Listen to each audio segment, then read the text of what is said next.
அகத்தின் அசுத்தம் எல்லாம் துடைப்பேனே. அகத்தின் அசுத்தம் எல்லாம் துடைப்பேனே. பாவ அழுக்கை நீக்கி அருள் கொடுப்பேனே. பாவ அழுக்கை நீக்கி அருள் கொடுப்பேனே. மகனே உன் நெஞ்சனுக்கு தாராயோ. மகளே உன் நெஞ்சனுக்கு தாராயோ. மோட்ச வாழ்வை தருவேன் இது பாராயோ. மோட்ச வாழ்வை தருவேன் இது பாராயோ. பாவம் அனைத்துமே விட்டோடாயோ. பாவம் அனைத்துமே விட்டோடாயோ. நித்திய பரகதி வாழ்வை இன்று தேடாயோ. நித்திய பரகதி வாழ்வை இன்று தேடாயோ. மகனே உன் நெஞ்சனுக்கு தாராயோ. மகளே உன் நெஞ்சனுக்கு தாராயோ. மோட்ச வாழ்வை தருவேன் இது பாராயோ. மோட்ச வாழ்வை தருவேன் இது பாராயோ. சர்வபூமிக்கும் ஆண்டவராயிருக்கிற இயேசு கிறிஸ்து எனும் இணையற்ற நாமத்தினாலே என்னோடு கூட இன்றைக்கு தெய்வ சமூகத்தில் சேர்ந்து அவரை துதிக்கவும் ஸ்தோத்தரிக்கவும் தங்கள் இருதயத்தை திருப்பி இருக்கிற எல்லாரையும் நான் மனமாற வாழ்த்துக்கிறேன். இன்றைக்கு வேத வசனத்திலிருந்து நாம் வாசிக்கிற ஒரு 2 விசேஷமான காரியத்தை நம்முடைய நினைவிற்கு கொண்டு வருவோம். 2 இடத்தில் இருக்கிற நியமிக்கப்பட்ட மக்களை நான் காண்பித்து இந்த 2 நியமிக்கப்பட்ட மக்களின் நடுவிலும் இருக்கிற வித்தியாசமான காரியங்களை நாம் உணர்ந்து நான் யார் என்கிற ஒரு ஆழமான உணர்வுக்கு போகும்படி பரிசுத்த ஆவியானவர் நம்மை நடத்த வேண்டும் என்று ஜெபத்தோடு கூட அப்போஸ்தலர் 13ஆம் அதிகாரம் 48வது வசனத்தை நாம் வாசிக்கலாம். அங்கு வாசிக்கும் பொழுது ஒரு பெரிய காரியத்தை காணலாம். நித்திய ஜீவனுக்கென்று நியமிக்கப்பட்டவர்கள் என்கிற ஒரு வார்த்தையை நம்மால் அறிய முடியும். அதே சமயத்தில் 1 பேதுரு 2ஆம் அதிகாரம் 8வது வசனத்தில் ஒரு வேத வசனத்தை நாம் பார்க்க முடியும்.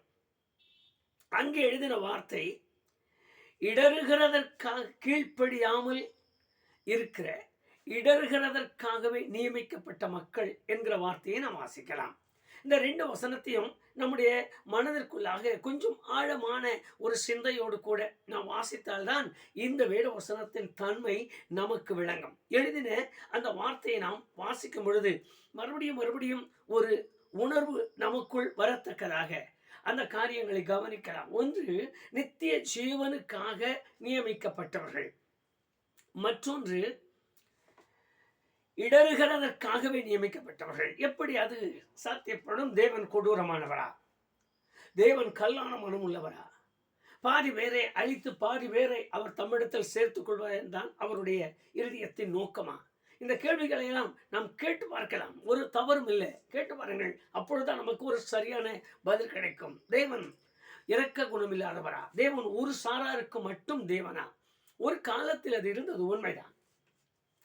காலத்தில் நீங்கள் வேதத்தை எடுத்து பார்ப்பீர்களானால் சொந்த ஜனம் என்று இஸ்ரவேல் என்கிற அந்த வம்சத்தை மாத்திரமே தனக்கு கொண்டு வந்தார். வேறு ஒருவரையும் அவர் தன்னோடு சேர்த்து கொள்ளவில்லை. இவர்கள் என் ஜனம் என்றார்கள். நீங்கள் வேதவசனத்தில் யாத்திராகமும் லேவியராகமும் அந்த 2 அதிகாரங்களையும் வாசித்து பாருங்கள். அவர் சொல்லும் பொழுது உங்களை மாத்திரம் தெரிந்து கொண்டார் என்று சொல்லுவார். உங்களை மாத்திரமே தமக்கு சொந்த ஜனம் ஆக்கினார். நீங்கள் தான் அவருக்கு சொந்த சம்பத்து, நீங்கள் தான் அவருக்கு சொந்தம். இப்படி சொல்லி இஸ்ரவேலரை அவர் தன்னோடு சேர்த்துவதற்கு பாடுபட்ட காலங்கள் ஒன்று உண்டு. அது மறுக்க முடியாத ஒரு காரியம். ஆனால் அதே சமயத்தில் கொஞ்ச காலங்கள் கடந்தது. அவராக மனமுறங்கி, எசேக்கியேல் தீர்க்கதரிசன புஸ்தகம் 6வது அதிகாரத்தில் வாசித்து பாருங்கள். அவராக மனம் இறங்கி, அவராக மனது உருகி, என் காரியமா யார் போவது என்று கேட்டார்கள். இந்த காரியத்தினுடைய தன்மை என்ன, இந்த காரியத்தினுடைய நிலை என்ன, இந்த காரியத்தினுடைய தோற்றத்தின் முடிவு என்ன என்று அங்குள்ள எல்லாருக்கும் தெரியும். அவருடைய தீர்மானங்கள் தெரியும். அந்த தீர்மானத்தை அறிந்த அவருடைய குமாரனாய் இயேசு கிறிஸ்து தான் இந்த தீர்மானத்தை நிறைவேற்ற நான் வருகிறேன் என்று தன்னை அர்ப்பணித்தார். அவர் நொறுக்கப்பட வேண்டும் என்றார், அடிக்கப்பட வேண்டும், அவர் கட்டுப்பாடுகளுக்கு உட்படுத்தப்பட வேண்டும், அக்கிரமத்தை சுமக்க வேண்டும், பாவத்தை சுமக்க வேண்டும், இவைகள் எல்லாவற்றையும் நிவர்த்தி செய்ய வேண்டும். அதற்காக சிலுவையிலே தொங்கி ஜீவனை கொடுக்க வேண்டும், பலியாகவே தர வேண்டும் என்று அதை வெளிப்படையாய் சொல்லி கேட்கும் பொழுது கூட அவர் சொன்னார், நம்முடைய கரங்களில் உண்டாக்கப்பட்டவர்கள். மனிதன் என்று சொல்லுகிற ஒரு தன்மை, மனிதத்துவம் என்கிற அந்த மேன்மை, அது நம்முடைய கரங்களால் உருவாக்கப்பட்டவர்கள் என்று தன்னுடைய பிதாவோடு பரிந்து பேசினவராய் என்னையும் உங்களையும் கூட அவரோடு சேர்த்து கொள்ள தன்னை தானே பலியாக்கினார். வேதத்தை வாசித்து பாருங்கள். பட்சபாதம் உள்ளவர் அல்ல. ஆகவேதான் அப்போஸ்தலனாகிய பேதுரு அப்போஸ்தலர் 10:34 திட்டமாய் எழுதி கொடுத்த, தேவன் பட்சபாதம் உள்ளவர் அல்ல, எந்த ஜனத்திலாகிலும் அவரிடத்தில் சேர்கிறவனை அவர் சேர்த்துக் கொள்கிறார் என்கிற முழக்கமிட்டார். இவைகளை எல்லாம் உற்று பார்க்கும் பொழுது அவர் ஒரு குறிப்பிட்ட மக்களுக்கு என்றல்ல, மனிதனாய் பிறந்திருக்கிற அவ்வளவு பேருக்கும், நாசிலே சுவாசம் இல்லை மனிதனான அவ்வளவு பேருக்கும் அவர் தேவனானார். இந்த தேவன்தான் அவர் எப்படி இடர்களுக்கும் நித்திய ஜீவனுக்கும் சிலரை பிரித்து சிலரை இப்படியும் அப்படியும் உருவாக்குவார். அப்படி அல்ல. வேதமும் அதை சொல்லுவதல்ல. வேதத்தில் எழுதியிருக்கிறது, எல்லாரும் ரட்சிக்கப்படும்படியாக வானத்தின் கீழே பூமியின் மேலே மனுஷனுடைய சகல ஜாதிகளும் ரட்சிக்கப்படும்படியாக தேவன் அவரை உலகத்திற்கு அனுப்பினார். அப்போஸ்தலர் 4:12 பூமிக்கு மனித அவதாரமாய் இறங்கினவர் தன்னைத்தானே மனம் உவந்து பலியாக்கினார், அவ்வளவு பேரையும் தன்னோடு சேர்த்த வேண்டும் என்று. அவ்வளவு மனித இனத்தையும், அதுவும் மரித்தோர் உயிரோடு இருக்கிறவர்கள் அவ்வளவு பேருக்கும், நீங்கள் அது வேதத்தில் வாசிக்கும் பொழுதுதான் அந்த தேவ ரகசியம் நமக்கு விளங்கும். சரி, இவைகள் நிற்க இங்கே வேத புஸ்தகத்தில் எழுதியிருக்கிற வார்த்தையை கவனித்து பாருங்கள். சிலரை நித்திய ஜீவனுக்கு என்று நியமித்தாராம், சிலரை இடறுகிறதற்காக நியமித்தாராம். நாம் இப்பொழுது அந்த நித்திய ஜீவன் காரியங்களை விடுவோம், இடறுகிறதற்காக என்கிற வார்த்தைக்கு வருவோம். ஏன் அவர் நியமித்தார் என்று எழுதியிருக்கிறது? அவர் நியமித்தாரா அல்லது நாம் நியமிக்கப்பட்டு கொண்டோமா, நாமே அவைகளை வருவித்துக் கொண்டோமோ என்கிற அந்த ஆழமான சிந்தையோடு கூட நம்மை ஆராய்ந்து பாருங்கள். யாரை இடறுகிறதற்காக நியமித்திருக்கிறார்? இதில் அடக்கம் உள்ளது. நாம் இப்பொழுது பிரித்து வைத்திருக்கிறது போல அந்த மதத்தை சேர்ந்தவர், இந்த மதத்தை சேர்ந்தவர், இப்படி தொழுது கொள்கிறவர், இந்த சபைக்கு உரியவர், இந்த சபையில் இல்லாதவர், இப்படி ஒரு வார்த்தைக்கு அங்கு இடமில்லை. வேதத்தில் எழுதியிருக்கிற அந்த வார்த்தையை நீங்கள் கவனித்து பார்த்தால், அப்போஸ்தலர் 1 பேதுரு 2 அந்த 8 திரும்ப ஒருமுறை உங்களுடைய நினைவிற்கு கொண்டு வாருங்கள். அங்கு எழுதின வார்த்தை என்னவென்றால், கீழ்ப்படியாதவர் தங்களுக்குள்ளே இடறுகிறார்கள் என்று எழுதியிருக்கிறது. அவர்கள் கீழ்ப்படிய மனதில்லாததால் தங்களுக்குள்ளே இடறுகிறார்கள். நாம் அப்படி ஒவ்வொரு வார்த்தையாய் நீங்கள் வாசித்து பாருங்கள். அந்த வார்த்தையினுடைய ஆழங்கள் நமக்கு தெரியும். ஏன் நம்ம இவ்வளவு காரியங்களாய் வேதத்தை வாசிக்க வேண்டும் என்றால், உலகத்தில் எத்தனையோ விதமான பிரசங்கிமார்கள் தோன்றியிருக்கிறார்கள். மாத்திரமல்ல, சத்தியம் எடுபட்டு போனது ஏதோ ஒரு காரியத்தில் சொல்லிக் கொண்டிருக்கு, அப்படியே நகர்த்தி கொண்டு போகிறார்கள். மனிதன் உணர்வதற்கு, மனிதன் மறுபடியும் சீர்படுவதற்கு, மனிதன் மறுபடியும் தன்னுடைய இழந்து போன கிருபைகளை பெறுவதற்கு, தன் துரத்தப்பட்ட ஏதேன் தோட்டத்தில் மறுபடியும் அவரை நெருங்கி பழகுவதற்கு, தான் இழந்து போன மகிமையை மறுபடியும் சுதந்திரிப்பதற்கு தேவன் அவனை அதிகமாய் நேசிக்க விரும்புகிறார். சத்துரு அவனை விடாமல் தடுக்கிறான். சத்துரு தடுப்பது வேறு வேறு காரியங்கள் அல்ல. இன்றைக்கு அநேக ஊழியரை கொண்டே அநேக காரியங்களை மறைத்து சொல்லுவதனாலேயே அநேகர் இன்றைக்கு பிரிந்து இடறி போய் கிடக்கிறார்கள். வாசித்து பாருங்கள், நமக்கு தெரியும். அவர் செய்த தியாகம் என்பதுதான் இன்றைக்கு வரைக்கும் நினைவிற்கு வராதது. அந்த தியாகத்தில் நாம் எண்ணி இருப்போமானால் அவரை விட்டு போக மாட்டோம். வெளிப்படுத்தின விசேஷம் 1 நீங்கள் வாசிப்பீர்களானால், என்னை இரத்தத்தினாலே பாவங்கள் போக கழுவினார் என்று எழுதியிருக்கிறது.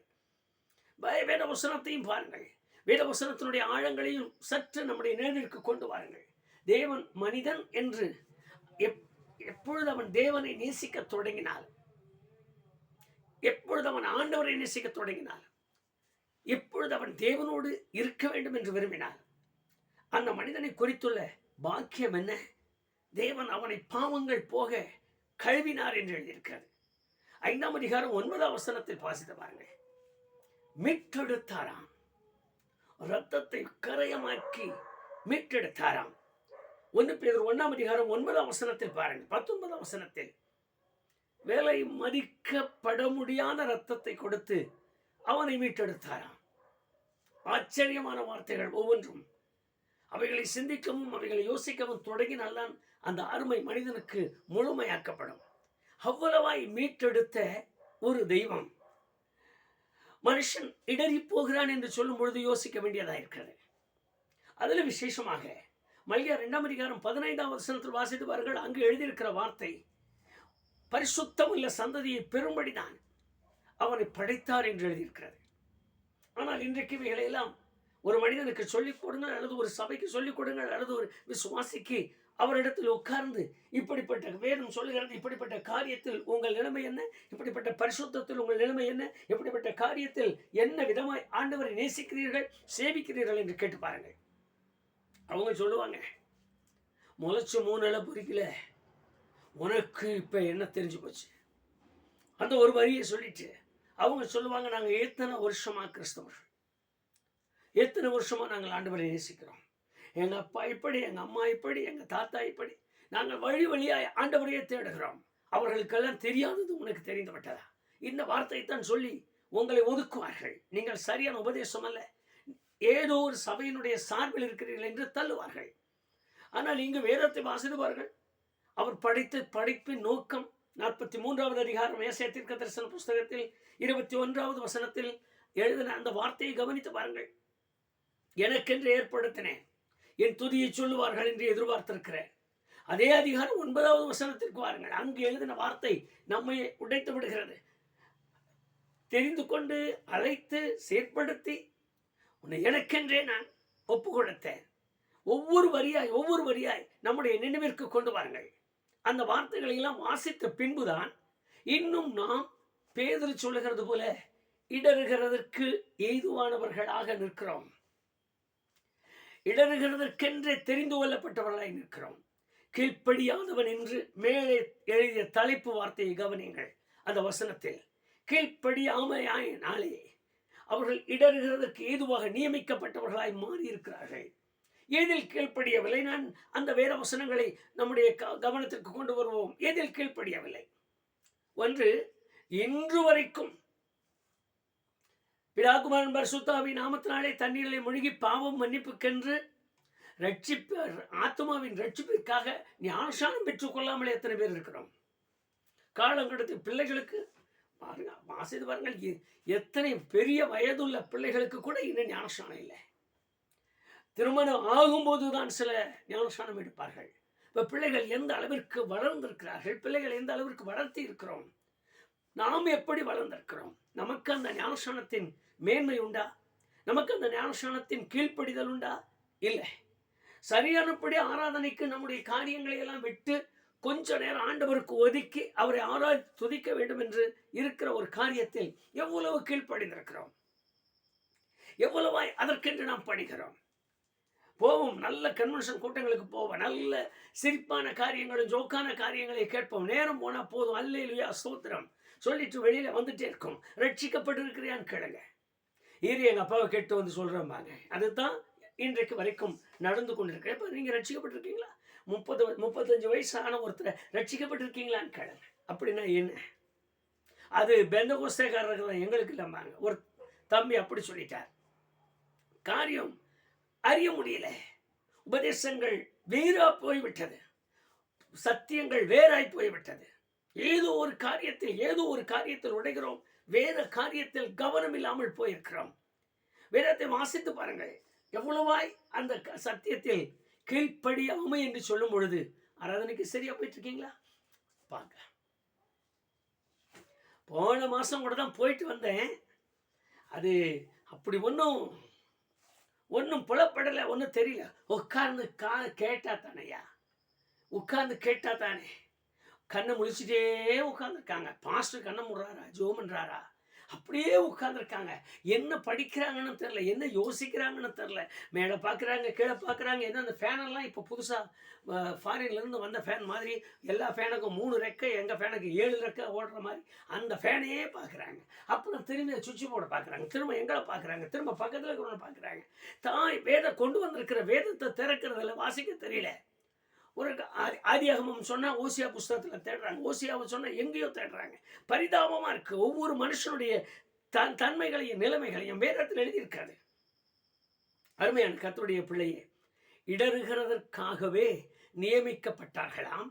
ஏன் இடறுகிறார்கள்? அதனுடைய இடறுகிறதனுடைய ஆரம்பம் என்ன? கீழ்ப்படியாமை என்று எழுதியிருக்கிறது. எதில் கீழ்ப்படியாமை? வேதத்திற்கும் வேத சட்டத்திற்கும் வேத காரியங்களுக்கும் கர்த்தருடைய நாமத்தின் மகிமைக்கும் கர்த்தருடைய பிரசன்னத்தின் மகிமைக்கும் நான் கேட்கிற ஒரு வார்த்தைகளுக்கும் நான் கேட்கிற வேத வசனத்திற்கும் கீழ்ப்படிதல் இல்லாத நிலை. அப்படிதான் சொல்லுவாங்க. நாம நம்ம பாட்டுக்கு நடந்துட்டு போயிட்டே இருக்க வேண்டியதான். எதுக்கு ஆண்டவன் 2 காது கொடுத்தார்? கேட்டுக்க ஒரு பக்கம், விட்டு அடுத்த பக்கம். அதற்காக தானே நம்மை படைத்தார். இப்படி சொல்லுகிற எத்தனை நீங்கள் வேத வசனத்தை வாசித்து பாருங்கள். யோவான் 3ஆம் அதிகாரம் 18வது வசனத்தில் எழுதியிருக்கிறது, விசுவாசியாமல் நடப்பிக்கிற நடவடிக்கையே அந்த ஆக்கினைக்கு காரணம் என்று எழுதியிருக்கிறது. 36வது வசனத்தில் வாசித்து பாருங்கள். அவன் விசுவாசிக்கல, ஆண்டவரை முழுமையாய் நம்பல, முழுமையான விசுவாச காரியத்திற்கு உடனாகல, அது அழிவுக்கு காரணமாய் மாறி இருக்கிறது. இந்த நிலைமைகளில் இன்றைக்கு நீங்களும் நானும் ஆழமாய் சிந்திக்க வேண்டிய காரியம். அருமையான தெய்வ ஜனமே, நம்மை கர்த்தருக்குள் வளர்த்துவார்கள் என்று நம்முடைய பிதாக்களை நம்பியிருந்தார் தேவன். பிதாக்கள் காலங்கள் நம்முடைய காலங்களைப் போல இருக்கவில்லை. அன்றைக்கு அபிஷேகம் தெரியாது, அன்றைக்கு ஆவியானவன் அசைவாட்டுதல் தெரியாது. அன்றைக்கு சுவிசேஷம் மாத்திரம் சொல்லப்பட்டது. அந்த சுவிசேஷத்தை கேட்டு அவர்கள் விசுவாசிகளாய் மாறினார்கள். தாங்கள் கற்றுக்கொண்ட கொஞ்சம் விசுவாசத்திலே உறுதியாய் தரித்திருந்தார்கள். காலையில் எழுந்து முக்காடிட்டு ஜெபித்த தாய்மார்கள், ஆராதனை நடப்பதற்கு முன்பு தேவாலயத்திற்கு போக வேண்டும் என்று, பஸ் இல்லாத காலங்களில், நடக்க முடியாத காலங்களில், வெகு தூரம் உள்ள இடங்களில் இருந்து சீக்கிரமாய் எழுந்து புறப்பட்டு ஓடி தகப்பன்மார் தன் பிள்ளைகளோடு நம்மை அப்படி பழக்க வைத்தார்கள். ஆனால் நம்முடைய காலங்கள் இன்றைக்கு வித்தியாசமான காலங்களாய் நிற்கிறது. பகுத்தறிவு நிறைந்த காலம், தேவனுடைய ஆவியானவரை பகுத்து பார்க்கத்தக்க காலம், பிரசன்னத்தை உணர்ந்த காலம், அந்நிய பாஷையை அறிந்த காலம், தேவ பிரசன்னத்தில் நிற்க வேண்டும் என்கிற நிலையை நாம் கற்றுக்கொண்ட காலம். வேதம் எத்தனை திருப்பங்களில் திருப்பப்பட்டு நம்முடைய கையில் கொடுத்திருக்கிற நல்ல காலம். திறக்கும் பொழுதெல்லாம் வேத புஸ்தகம். அன்றைக்கு ஒரு பரமண்டல ஜெபத்தை சொல்லிக் கொடுப்பார்கள். அந்த ஜெபத்தில் பாதி சொல்ல தெரியும், பாதி சொல்ல தெரியாது. அதில் தெரிந்ததெல்லாம் சொல்லி முடிப்பார்கள். எனக்கு தெரியும், அருமையான ஒரு தாய் தேவ சபைக்கு வந்து ஆண்டவரை தொழுது கொள்ளுகிற நேரம், அந்த நேரத்தில் உம்முடைய ஜீவ ரத்தத்தினாலே என்னை கழுவி சுத்தமாக்கும் என்று பிரசங்கியார் போதனை செய்தார். அந்த பிரசங்கம், உம்முடைய ஜீவ ரத்தத்தினாலே என்னை கழுவி என்னை சுத்தமாக்கும் என்று ஒவ்வொரு நாளும் நீங்கள் ஜெபிக்க தொடங்குங்க, ஆண்டவர் உங்களை சுத்தமாக்குவார் என்று போதகர் அவருடைய பாணியில அப்படி சொல்லி கொடுத்தார். அடுத்த வாரம் சாட்சி நேரம் அந்த அம்மா சபைக்கு வந்தாங்க. அவங்கள, அம்மா நாங்கள் சொன்ன மாதிரி நேற்று போன வாரம் நல்ல ஜெபம் பண்ணீங்களான்னு கேட்டாங்க. அந்த அம்மா அந்த சாட்சி நேரத்தில் சபைக்குள்ளே எழுந்து நின்று சொன்ன வார்த்தை இன்றைக்கும் என் உள்ளத்தின் ஆழத்திலே பதிந்ததாக இருக்கிறது. நானும் ஐயா எனக்கு சொல்லி கொடுத்தது போல நானும் ஜெபம் பண்ணினேன். அந்த ஜெபம், இயேசுவே உங்களுடைய சிவக்கா தண்ணியில் என்னை கழுவி சுத்தமாக்குங்கன்னு சொல்லி ஐயா சொன்ன மாதிரியே நான் ஜெபம் பண்ணினேன். அப்படி சொல்லி ஜெபித்த காலத்தில் தான் அந்த தாய்மார்கள் தாங்கள் கற்றுக்கொண்ட விசுவாசத்தை இறுக்கமாய் பிடித்திருந்தார்கள். ஆனால் இன்றைக்கு நம்முடைய அனுபவங்கள் என்ன? அந்த தாய் தன் பிள்ளைகள் பெரிதாகும் பொழுதே, ஞானஸ்நானம் எப்போ தருவீங்க, என் பையனுக்கு எப்போ தருவீங்க, என் பிள்ளைக்கு எப்போ அந்த ஞானஸ்நானத்தில் அனுப்புவீங்க, என் பிள்ளையை எப்போ பைபிள் படிக்க வைப்பீங்க, முன்னால் கூப்பிட்டு படிக்க வைப்பீங்களா, பாட வைப்பீங்களா கேட்டார்கள். இன்றைக்கு பிள்ளை சொல்றதான் பெற்றோர் கேட்க வேண்டியதா இருக்கு. நீ போ, அப்புறமா நான் வரேன் சொல்லி அனுப்பிடுவாங்க சர்ச்சுக்கு வர்றதுக்கு. அம்மா வந்து 1 மணி நேரம் பொறுத்து தான் பிள்ளைங்க வந்து தலையை காட்டுற காலம். பிள்ளைகள் வரும்போது வேத புஸ்தகத்தை தூக்கி கொண்டு நடந்துதான் அன்றைக்கு பெருமையாக இருந்தது. இன்றைக்கு வேத புஸ்தகத்தை தூக்குவது இன்றைக்கு கேவலமாய் வெட்கமாய் இருக்கிறது. அப்படிப்பட்ட ஒரு காலத்தில் நம்முடைய பிள்ளைகளை வளர்த்தி இருக்கிறோம். எல்லாம் சரியா இருக்கும், எல்லாம் சரியா இருக்கும். வேத புஸ்தகத்தை மட்டும் பாருங்க. வேத புஸ்தகத்துக்கு முன்ன தொப்பத்தள்ளி இருக்கும், அதுக்கு பின்பக்கம் அப்படியே உள்ள ஒடுங்கி நிற்கும். அதுக்கு மேலே இருக்கிற அந்த கருப்பாட்டை பாதி போயிருக்கும், பாதி இருக்கும். எத்தனை பேருடைய கையில் அப்படி இருக்கு? எத்தனை பேர் இன்றைக்கு அப்படிப்பட்ட சூழ்நிலையிலே வாழ்ந்து கொண்டிருக்கிறோம்? பிள்ளைகளை வளர்த்துகிற பிள்ளைகளை பார்க்கிற எனக்கு அருமையான கர்த்தருடைய பிள்ளையே, இன்றைக்கு இரவு உட்கார்ந்து உங்களை ஆராய்ந்து பாருங்கள். நான் கர்த்தருடைய பிள்ளைதான், ஆனால் நான் எதற்காக நியமிக்கப்பட்டிருக்கிறேன்? நான் நியமிக்கப்பட்ட தன்மை நித்திய ஜீவனை பெறுவதற்கா, அல்லது கீழ்ப்படியாத நிலையில் இடறுகிறதற்கா? என்னிடத்தில் கீழ்ப்படிதல் உண்டா? என்னிடத்தில் உலக பழக்கத்திற்குரிய காரியெல்லாம் ஒதுக்கி தள்ளி இருக்கிறேனா? என்னிடத்தில் தேவனை பற்றுகிற விசுவாசத்தோடு என் குடும்பத்திற்கு நான் முன்மாதிரியாய் நிற்கிறேனா? என் பிள்ளைகளை இந்த விசுவாசத்தில் நடத்துவதற்காக நான் முதலாவது என்னை நானே சரிப்படுத்தி இருக்கிறேனா, சீர்படுத்தி இருக்கிறேனா? இவைகளெல்லாம் நீங்களும் நானும் உற்று கவனிக்க வேண்டும். காரியங்கள் கஷ்டமாகத்தான் இருக்கும். நான் சொல்லுகிற காரியங்கள் உண்மையாகவே மிகவும் கஷ்டம்தான். ஆனால் நீங்கள் நான் அழைக்கப்பட்டிருக்கிற நோக்கம் என்ன தெரியுமா? நித்திய நித்தியமாய் அவரோடு வாழ்வதற்காக, நித்திய நித்தியமாய் அவரோடு தங்கி இருப்பதற்காக, நித்திய நித்தியமாய் அவர் சாயலாகவே இருப்பதற்காக, நித்திய நித்தியமாய் அவரை விட்டு விலகாமல் அவருடைய மார்பில் சார்வதற்காக, அந்த பாக்கியத்தை பெறுவதற்கு உங்களையும் என்னையும் தேவன் நியமித்திருக்கிறார் என்கிற அந்த ஆழ்ந்த உணர்வோடு கூட ஒரு நியமனம் ஒன்றை உறுதியாக்குங்கள். கர்த்தருக்கு ஸ்தோத்திரம். வேதவசனத்திற்கு கீழ்ப்படியாமல் வித்தாரங்களே பேசிக் கொண்டிருக்கிற யாரானாலும் சரி, இடறுகிறதுக்காக உருவாக்கப்பட்ட வரிசைக்கு போய்விடுவோமானால் நீங்களும் நானும் பெற்றுக்கொண்ட அந்த பாக்கியத்திற்கு தூரமாய் போவோம். அவர் தனக்காக நம்மை இன்று வரைக்கும் எதிர்பார்த்து கொண்டிருக்கிறார். சிந்திய இரத்தத்தின் மேன்மைக்காக விலையேறி இரத்தத்தை சிந்தினவர் எதிர்பார்த்து கொண்டிருக்கிறார். அந்த எதிர்பார்ப்புக்கு நம்மை விட்டு கொடுக்கலாமா? நல்ல பிதாவே, கொஞ்ச நேரம் நாங்கள் இந்த நியமிக்கப்பட்ட 2 பேரையும் கவனித்தோம். ஒருவர் நித்திய ஜீவனுக்காக, இன்னொரு கூட்டம் இடறுகிறதற்காக. ஏன் இந்த இடர்பாடுகள் அவர்கள் வாழ்க்கையில் என்று நாங்கள் வேதத்தை திறந்தோம். அதே பாகத்தில் எழுதியிருக்கிறது கீழ்ப்படியாமையினாலே.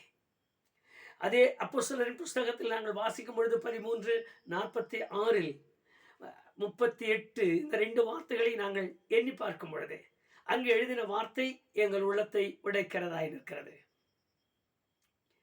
நாங்கள் தேவ முகத்தை பார்ப்பதற்கு முடியாதபடி நிற்கிற நிலைமைகளை ஆராய்கிற உள்ளத்தை எங்களுக்கு தாரும். உற்று வேதவசனத்தை பார்க்கிற இருதயம் எங்களுக்கு தாரும். ஒவ்வொரு வேதவசனங்களாய் நாங்கள் கவனித்து எங்களை சீர்படுத்திக் கொள்கிற உள்ளந்தாரம். இப்படிப்பட்ட காரியங்கள் எல்லாம் மிகவும் கடினமானவைகளாய் காணப்படும், உண்மைதான். ஆனால் நாங்கள் இவைகளை ஆராய வேண்டிய கட்டாயத்தில் நிற்கிறோம். நாங்கள் எங்கோ போய்விடாமல் வேதவசனத்தோடு எங்களை இணைத்து கீழ்ப்படிந்து வாழ்கிற உள்ளந்தாரம். வேதவசனத்திற்கு கீழ்ப்படிய, சத்தியத்திற்கு கீழ்ப்படிய, நீதிக்கு கீழ்ப்படிய, தேவன் விரும்புகிற விருப்பத்திற்கு கீழ்ப்படிய, தேவ சித்தத்திற்கும் தேவ சத்தத்திற்கும் கீழ்ப்படுகிற உள்ளத்தை எங்களுக்கு தாரும். நாங்கள் மாத்திரமல்ல, எங்கள் குடும்பமாய் கீழ்ப்படிந்து வாழ்ந்து இடறுகிறதற்கு அல்ல ஆண்டவரே, நாங்கள் உண்மையாகவே தேவ பிரசன்னத்தை உணர்கிறவர்களாய் உம்மோடு கூட வாழ்வதற்கு, உம்மோடு கூட சஞ்சரிப்பதற்கு, உம்மிலே பலன் கொள்வதற்குரிய பிள்ளைகளாய் மாற எங்களை பக்குவப்படுத்தும். உடைய மகத்துவம் உள்ள கையில் கொடுக்கிறோம். நல்ல ஆலோசனை எங்களில் உண்டாகும்படி செய்யும். அந்த ஆலோசனை ஒவ்வொரு நாளும் உம்மோடு நெருங்கி பழகுகிற பழக்கத்திற்கு எங்களை அனுமதிக்கட்டும். இயேசு கிறிஸ்துவின் நாமத்தில் ஜெபிக்கிறோம் பிதாவே, ஆமென், ஆமென். தன்னோடு கூட தன்னுடைய ராஜ்யத்தில் நிரந்தரமாய் தங்கியிருக்க தெரிந்து கொண்ட வானத்திற்கும் பூமிக்கும் ஆண்டவராயிருக்கிற சர்வ வல்லமையுள்ளவர் உங்களை இடறுகிறதற்கு அல்ல, நித்திய ஜீவனை பெறுவதற்கென்று நியமித்தவர் தன் நியமனத்தை உறுதிப்படுத்தி நடத்தி செல்வாராக. ஆமென், ஆமென்.